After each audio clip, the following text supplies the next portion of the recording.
Иннама юаффас-сабируна ажрахум биғайри хисаб. Шынайы сабыр еткендердің оларға берілетін есепсіз болады дейді. Өмірде басына көп қиыншылық келгендер бар. Есепсіз болады дейді оларға берілетін нәрсе.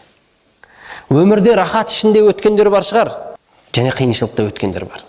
Екеуі де мұсылман, екеуі де намазын оқып жатыр, екеуі де оразасын ұстап жатыр, екеуі де өзінше бір сауаптар істеп жатыр. Қиыншылықта өтіп сабыр еткен дәрежесі жоғары болады деп жатыр. Оған еселеп беріледі дейді. Есепсіз беріледі деп жатыр тіпті. Себебі қиыншылық, қатты кедейлік, қиыншылық адам баласын діннен шығарып жібереді. 98-ге келген бір апаны көрдім. 100-ден асып қайтыс болды. Менің соңғы көргенім 98-де. Өзбекстан Республикасының азаматы. Қажылыққа барам деп жинадым дейді. Егемендік алғаннан бері қарай. Мен о кісіні 2009-да көрдім ғой демейді. Кешіресіздер, 2006-да. Бір жинадым дейді ақша. Күйеуім қайтыс болды, балам қайтыс болды, келінім қайтыс болды, қызым қайтыс болды. 12 өлік шығарған ғой жыл сайын.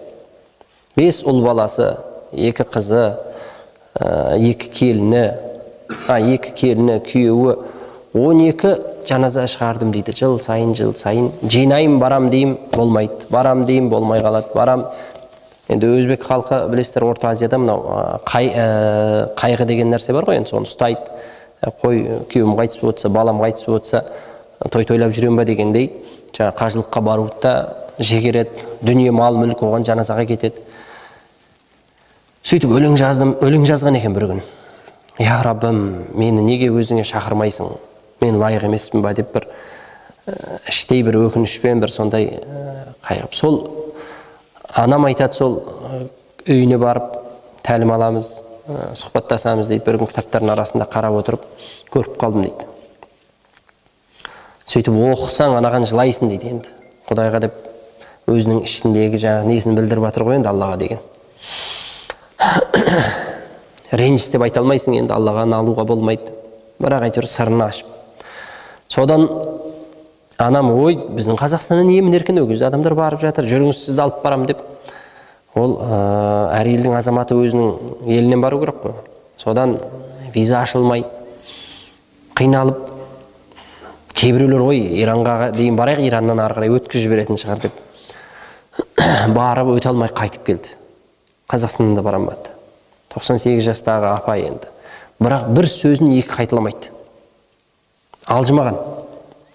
Бір адам кіріп келді ма, жас бала ма, оған лайықты сөз айтады. Үлкен кісі ма, оған тиесілі батасын береді. Жас өспірім ба, оған қатысты. Әйтеуір бәріне бірдей сөйлеп отыра бермейді. Бір дұғалы ауыз сондай кісі еді. Келесі жылына ол кісінің сондай қиналғанын естіп, елі келесі жылына өз қажылыққа жіберіпті тегін. Сонда басына түскен қиыншылықтарды айтып беріп отырған кезде таң қаласың. Бірақ Алланың үмітінен көдір үзбеген ешқандай бір өмір Аллаға құлшылық етіп өткен кісі. Совет үкіметінің кезінде де намазымды тастамаған ем дейді. Келін боп түсе салысымен. Күйеуім тіпті дейді, намазым үшін ұрған күндері де болған дейді. Партиядағы адам, мені партиядан шығарып жібереді, сен намаз оқып жүрсің деп. Сонда әкеме келіп налайым дейді. Әкем маған айтады дейді, сені аш қойды ма, киімсіз қойды ма, баспанасыз қойды ма? Ер азаматтың міндеті ғой енді. Жоқ, бар шыда. Құлшылығың Құдай үшін, амалың тап деп. Сонда жасырынып оқимын дейді. Күйеуімнен тығылып оқып жүрмін дейді. Ойлаңызшы, келін болған сәттен бастап егемендік алғанға дейін. Соңында күйеуім айтты дейді, мен партбилетім ештеңе болмай қалды ғой деп, егемендік алғаннан кейін. Сені жұрттың бәрі сыйлап ана кісіні. Дұғалауыз ғой енді, бәрі келеді батасын алуға, біреу баласын алып келеді, дұға қылыңыз деп. Өмірде қанша қиыншылық көрсеңіз де Құдайдан күдер үзбеу керек. Сабыр ету керек, шыдау керек. Басыңызға қиыншылық келді ма, сізден де қатты күнге түскендердің халін ойлаңыз. Мен не үшін айтып беріп жатырмын? Ешқайсымыздың өйтіп Құдай сақтасын ондай қиыншылық көрмеген шығармыз. Бірақ соншалық қиыншылық көрсе де Құдайдан үмітін үзген емес. 100-ге келіп барып қайтты сол кісі қажылыққа. Пайғамбарымыз саллаллаху алейхи уассалам басыңа қиыншылық келді ма, мені еске ал дейді. Пайғамбардың қиыншылығын еске ал. Пайғамбардың өмірден өткен шағын еске ал. Кімде-кім енді басына қиыншылық түсті ма? Мейлі пенделер тарапынан болсын, адамдар тарапынан, басқалар тарапынан.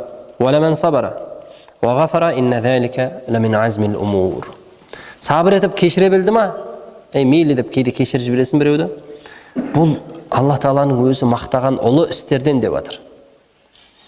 Алла Субханаху ва Тағала бір істі ұлы деп дәріптеп жатса, ол жай іс емес ол. Біле беріңіз. Мысалы, үлкен табақта отырып қалсаң, бос әңгіме сөйленбейді ғой, дұрыс па? Үлкен кісілер өзінің дәрежесіне лайық нәрсе айтады. Біреуді мақтап жатса, ол жай әшейін адамды мақтай бермейді. Енді патшалардың патшасы Алла Тағала бір істі ләмин азмил умур деп бір істі дәріптеп жатса, ол жай іс емес ол. Ол не екен? Ол сабыр екен. Шыдап кешіріп жіберу үлкен істерден бұл дейді. Басыңа қиыншылық түсті ма? Сабыр ет намазбен дейді. Вастаину бис-сабри вас-салаа. Сабырлық таныт намазбен. Қиыншылық келді ма, намазға жығыл. Шыда, сабыр ет, намаз оқы. Намаз оқы. Себебі намаз оқыған сайын сен Алламен тілдесесің. Ұстаздарымыздың сөзі бар еді. Алламен тілдескің келсе намаз оқы дейді. Намазда барыңды айтасың ғой Аллаға. Жалбарынасың, сәждеге жығыласың, рукуға. Алламен тілдесіп атсың. Енді Алла сенімен тілдессін десең, онда Құран оқы дейді. Құран Алланың кәләмі ғой. Дұрыс па? Оқыған сайын Алла Тағала саған тіл қатып жатыр. Сенімен сөйлесіп жатыр, саған бұйырып жатыр, саған жол көрсетіп жатыр. وَلَنَبْلُوَنَّكُمْ حَتَّى نَعْلَمَ الْمُجَاهِدِينَ مِنْكُمْ وَالصَّابِرِينَ. Сынаймыз, тексереміз, сынаққа аламыз дейді. Қашанға дейін, я Рабби? Сендерді ажыратқанша. Кәні қайсың? Шынайы мұжахидсің. Құдайдың жолында күресіп жүрген шынайылығыңды тексеру үшін, және шынайы сабырлығыңды білу үшін сені сынай береміз дейді Алла Тағала. Кейде мына бір кісілер намазға шақырып отып, өзгелерге бүйтіп айтады, намаз бастасаң өмірің қанттай болады дейді. Өмірің жеңіл болады намаз бастасаң, жолың ашылады деп. Негізінде сынақ есесімен келеді намаз оқыған адамға. Неге? Себебі ода оны көтере алатын иммунитет пайда болады, күш пайда болады. Алланың құзырында намаз оқыдың ба, дәрежең жоғарылады. Оразаны қостың ба, тағы дәрежең жоғарылады. Зекетін беріп жатсың ба, дәрежең жоғарылап жатыр. Дәрежесі жоғарылаған сайын оған сынақтар есесімен болады. Ол бірінші кластың сынағы мен экзамені мен 10-шы кластың экзамені бірдей болмайды ғой, дұрыс па? Дәрежең өскен сайын емтиханың ауырлай түседі, бірақ сенде оны көтере алатын не болады? Күш болады. Сол үшін өмірің жеңіл болады. Мына жаққа қабылдамайсың дереу. Кеше ақша ауысып кеткенде не болды? Қап-қап ақша үйде қағаз болып тұрып қалған кезде жүрек үсті бөліп қалмады ма қанша адамның? Паралич болып қалды. Не үшін мына жаққа қабылдайды?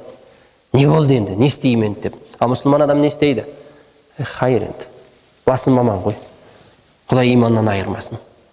Ақыреттегі әйтеуір сауабынан үміт етем деп мұсылман адам сынақ деп қабылдайды.